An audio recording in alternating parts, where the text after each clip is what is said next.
Request lagu favoritmu di fitur live chat Audio Plus, aplikasi RCTI Plus.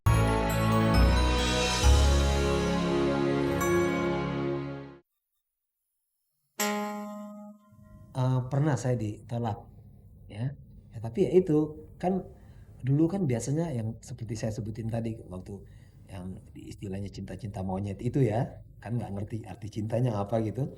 Terus diojok-ojokin sama temen, tuh lu nanyain tuh cewek itu. Kan kalau dulu dibilang nggak berani kan malu. Jadi saya maju, maju tanpa punya konsep gitu. Saya samper, cewek.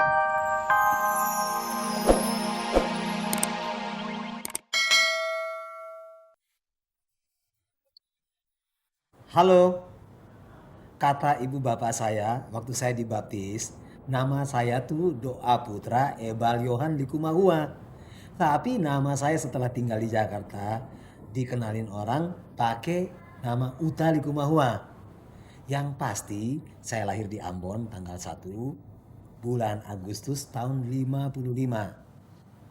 Kalau ayah saya namanya Elsios Likumahua dan ibu namanya Dolvina Likumahua. Ayah saya profesinya sebagai pegawai negeri tentunya.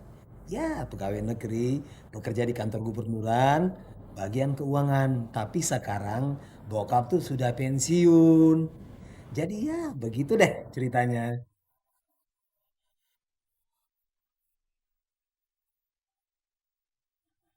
Memang masa kecil itu mempunyai daya tarik tersendiri. Misalnya, pada saat waktu saya kecil, saya punya satu kesan. Eh, Tanpa sepengetahuan orang saya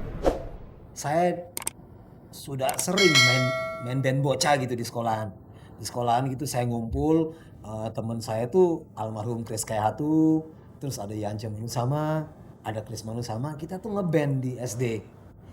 Saya nggak tahu sendiri nama bandnya apa, udah lupa, tapi pokoknya pada satu saat tertentu lagi ada Christmas, lantas saya kasih undangan sama ibu bapak saya bilang, Pak, Mak, ntar malam datang ya, band saya mau main. Tiba-tiba ibu bapak saya tuh kaget. Loh, kok saya bisa main drum, bisa nyanyi gitu. Wah, surprise sekali buat dia gitu. Buat kedua orang tua saya pasti. Kuku kukuruyuk, begitulah bunyinya. Kakinya bertanduk, hewan apa namanya. Itu lagu yang paling saya berkesan dan saya mulai bernyanyi pada saat saya sekolah dasar itu di lapangan terbuka, di open air dengan rekan-rekan saya yang tadi saya sebutkan tadi, dengan lagu tadi. Kalau bicara masalah waktu kecil suka berantem, saya mungkin yang seperti saya bilang tadi, saya nggak terlalu suka berantem. Tapi kalau bilang yang kenakalan anak-anak seperti misalnya berenang, karena rumah saya tuh benar dekat pantai, benar-benar dekat pantai sekali. Jadi duduk di depan rumah saya itu pantainya di bawah. Nah itu kalau kapal masuk, zaman itu kapal masih kapal, belum ada Tampomas ya, belum ada kapal yang kayak sekarang Kerinci apa segala macam, masih kapal Sony ya dulu. Nah itu kalau kapal masuk, pelabuhannya dekat sama rumah saya kira-kira jarak 1 kilo. Jadi saya sering kalau kapal masuk dari Jawa, saya lari ke pelabuhan, lari. Sprint ya, bukan sprint ya, maraton ke pelabuhan 1 kilo. Nah saya senang kalau kapalnya udah berlabuh, saya lari. Lari dari itu, naik dari tali kapalnya, sampai ke atas baru saya terjun ke dalam laut. Nah itu hobi saya.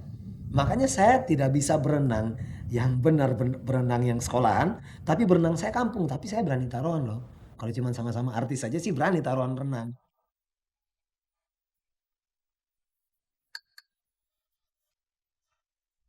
Oh kalau waktu saya kecil memang cita-cita saya ingin, sebenarnya cita-cita saya tuh nggak muluk-muluk ya. Cita-cita saya tuh ingin jadi orang yang berguna bagi sesama dan masyarakat. Jadi mungkin, sebenarnya cita-cita saya tuh sudah musik dari awal gitu. Cuman mungkin bukan penyanyi gitu. Bukan cita-citanya jadi penyanyi. Mungkin cita-cita saya ingin jadi konduktor, mimpin satu orkestra gitu. Sangat berat, tapi takdir pun tak mungkin selalu sama. Jangan kemana-mana dulu, karena habis ini saya akan cerita lebih banyak lagi.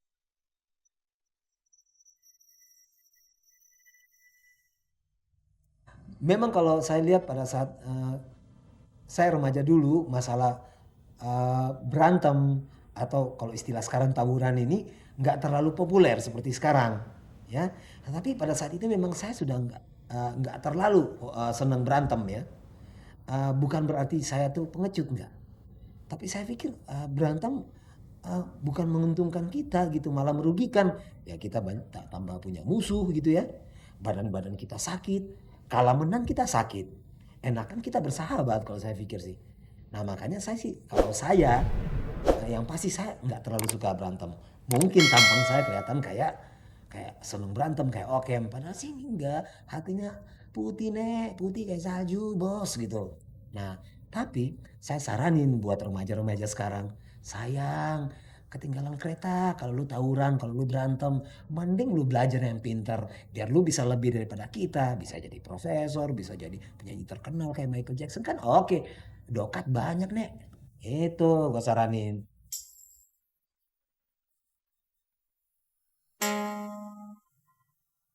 Jatuh cinta. Ini memang paling susah saya ungkapin. Yang satu ini. Soalnya sampai saat ini kalau pikir-pikir memang saya paling cinta sama istri saya, sama anak-anak saya. Tapi untuk ngungkapin rasa cinta itu kadang-kadang saya pikir apa sih definisi cinta itu? Kadang-kadang sampai saat ini pun saya nggak bisa menjawab definisi cinta itu apa. Dan jatuh cinta itu bagaimana. Itu yang menjadi permasalahan bagi saya sendiri gitu. Nah kalau bilang masalah naksir cewek saya setuju. Saya lebih setuju kalau naksir cewek. Soalnya kalau naksir cewek itu yang namanya kan masa kita pancaroba. Usia-usia segitu kan pancaroba kita. Pancaroba itu kan kayaknya kita itu belum terlalu serius menanggapi satu permasalahan. Jadi kita masih menganggap bahwa kita senang, kita naksir sama cewek itu, wah merupakan satu kebanggaan di lingkungan antara teman-teman, antara sahabat-sahabat kita di sekolah. Misalnya kalau ada cewek cantik, ada cewek cakep, kita uber ya cewek cakep. Padahal kita nggak ngerti yang di uber tuh maksudnya apa sih? Yang kita rebutin dari cewek itu apa sih artinya? Kita kadang-kadang kan nggak tahu. Hanya karena pengen gengsi, pengen dilihat, wah kan dia si doi bisa katanya rebutin tuh cewek gitu. Itu jadi kadang-kadang kabur juga buat saya gitu jawabannya.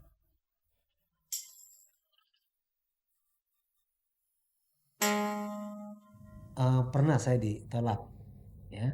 Ya tapi ya itu kan dulu kan biasanya yang seperti saya sebutin tadi waktu yang istilahnya cinta-cinta monyet itu ya, kan nggak ngerti arti cintanya apa gitu. Terus diojok-ojokin sama temen, tuh lu nanyain tuh cewek itu.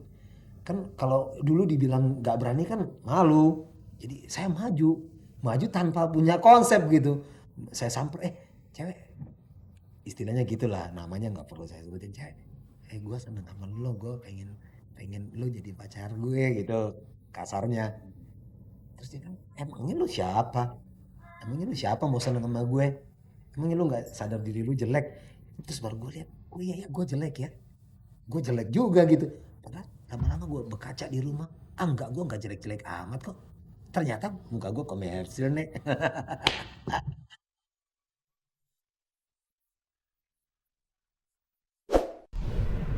Kalau bicara masalah pertama saya mulai mengikuti karir menyanyi ini ke tingkat yang lebih nasional lagi ya, lebih jauh ya, tingkat nasional maksudnya. Saya ikut festival World Popular Song tahun 72 sebagai wakil dari 73 sebagai wakil dari Maluku di tingkat nasional. Waktu itu kalau saya nggak salah Hetty Koes Endang mewakili Jawa Barat tapi sampai di tingkat Jawa Barat gugur. Yang masuk itu mewakili daerah itu kami ada 3 orang dari daerah. Budi Prasetyo dari Purwokerto, Jawa Tengah, Andi Mary Matalata dari Sulawesi Selatan, dan saya dari Maluku. Jadi hanya ada 3 orang dari daerah yang masuk. The rest yang lainnya dari DKI Jaya, yaitu Ana Motovani, Trio Bimbo, masih banyak lagi, ada Bruri, ada Margie Sugars, ada Syaki, uh, ada masih banyak lagi, Purnama Sultan dan sebagainya gitu. Nah, saya salah satu peserta. Dan yang paling seru yang saya mau cerita, masalah pengalaman saya pertama ikut festival di tingkat nasional ini, seru banget deh. Kayaknya kan di Ambon itu nggak ada gedung pertunjukan, eh, tempat untuk mentas yang memenuhi standar kapasitas musik yang benar gitu ya. Jadi biasanya kita main itu di gedung kesenian yang tidak punya akustik bagus ya. Tiba-tiba saya harus ikut festival di festival nasional. Lihat gedung itu di Jakarta pertama pada saat itu Studio 5 yang paling bagus. Lihat Studio 5 namanya. Wah, saya tuh nervous, grogi, bingung abis. Bisa bayangin nggak pada saat pementasan, saya pada saat itu nyanyi lagunya Tom Jones yang I saw the light on the night that I passed by her window. Bom bom bom bom. Lagunya Kusen Ratmo tuh.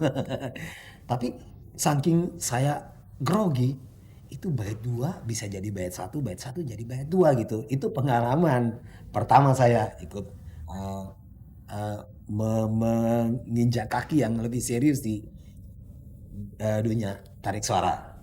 Jadi waktu saya mewakili Maluku itu begini, sistem penilaian jurinya begini. Jadi waktu itu masih 26 provinsi, belum ada Timur-Timur ya. Jadi dikirim materi itu kepada 26 provinsi untuk memilih wakil dari tingkat regionalnya. Jadi dari tingkat kabupaten dari kecamatan naik-naik gitu-gitu sampai tingkat provinsi. Nah, yang menang di tingkat provinsi ini baru dikirim sampelnya, contohnya ke pusat, ke Jakarta. Waktu itu kalau saya tidak salah jadi tim seleksinya itu Mas Didit Sugeng, Pak Robi Poro, dan ada beberapa Watanabe dari Jepang, ada beberapa orang lagi. Nah, mereka ini yang tim seleksinya. Setelah dikirim, pada saat itu ada dua pemenang, juara 1 dan juara 2 yang dikirim sampelnya. Dan ternyata yang terpilih itu saya untuk mewakili Maluku ke Jakarta. Jadi pemilihan itu melalui satu proses, yaitu yang proses saya bilang tadi, dari tingkat regionalnya dulu, baru adakan seleksi lagi di tingkat pusat. Apabila pusat sudah menyetujui dengan contoh rekaman dari kita ini, baru pusat meng-ACC-kan dan kita dikirim tiket dari pusat untuk datang ke Jakarta.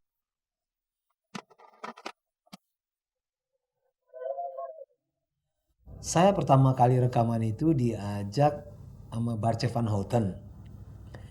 Yang serunya pada saat itu karena begitu antusias ingin meraih kesempatan itu, saya mengambil kesempatan itu. Dan di situ saya menyanyikan ciptaannya Bang Rinto Harahap, yang lagu itu diciptain untuk Di Sugianto. Yang masihkah kau ingat sayang. Tapi memang dasar rezeki saya nggak di situ. Lantas saya bikin ada dan apresiasi kerja bareng sama Chris Kaihatu almarhum dan Yobi Hitam. Lantas saya nyanyi lagu Kala surya menghilang, bulan dan bintang kan bersemi lagi, sama Siono Rajang Padede, mari rapat kamari, rame-rame yang tersiksa lagi. Nah, dari situ orang mulai mengenal saya, Utali Kumahua, begitu. Itu awal karir saya. Kalau saya nggak salah sampai saat ini saya itu sudah merilis lebih kurang 9 album. Kalau bicara mengenai sukses, saya merasa saya belum sukses. Arti sukses buat saya tuh sangat merupakan satu momok yang besar buat saya. Saya takut sekali kalau mengatakan sukses, karena kalau saya mengatakan saya sukses berarti saya sudah diambang kehancuran gitu. Saya akan takabur dan saya akan merasa bahwa saya ini udah paling super lah, paling bisa lah, paling segala. Nah, saya nggak pengen.